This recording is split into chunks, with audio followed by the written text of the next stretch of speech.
do one final thing. This is an infrastructure project in California. It's an infrastructure project that's been discussed for the last 30 years. And it is an infrastructure project that is extraordinarily damaging. California water is extremely complex. Basically, water flows from Northern California rivers into the Great Sacramento-San Joaquin Delta, the largest inland estuary on the west coast of the Western Hemisphere. An extraordinary place, a place that I represent, a place where I've lived for the last 40-some years. It is an extraordinary part of America. It's now a national heritage area.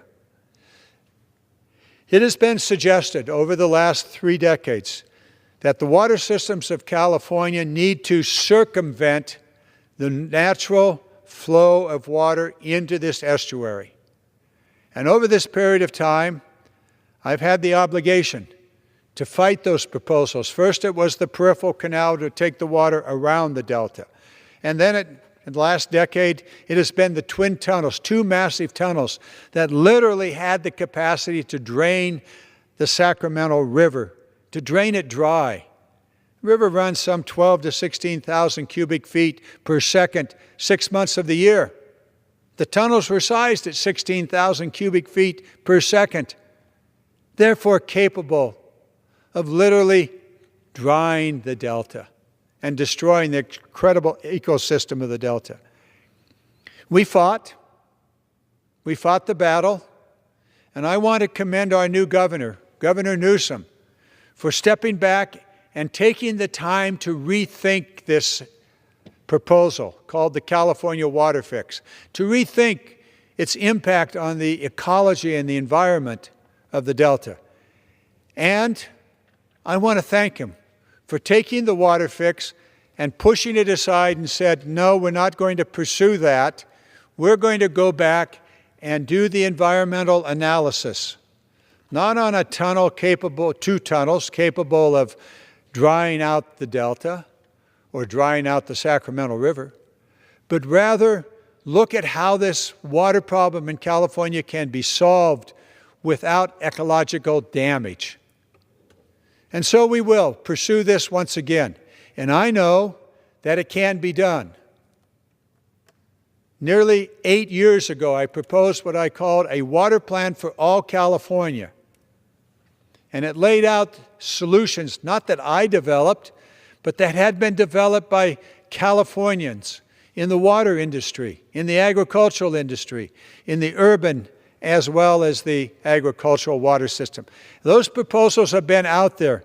We simply compiled them into a program: conservation, storage, paying attention to the aquifers, paying attention to the ecology of the fish and the environment, and providing in the Delta a solution built upon improving the transport of water through the natural levees or through the natural sloughs and rivers, while keeping in mind that water should not be exported when it would damage the fish. All of that's possible. That law is now in place, called the wind legislation. Water infrastructure. Now we can move forward with a new opportunity as we revisit a solution that is both good for the environment, good for the delivery of water to all Californians, and done in a way that does not set up an existential danger, an existential system that could damage forever the largest estuary on the west coast of the Western Hemisphere. We can do it. Just as the optimism that I heard from my Republican colleagues in the first order hour here, I present an optimistic opportunity. I'm not yet joyful, but I am optimistic because I know these solutions are there if we work together, if we keep our eye on the prize.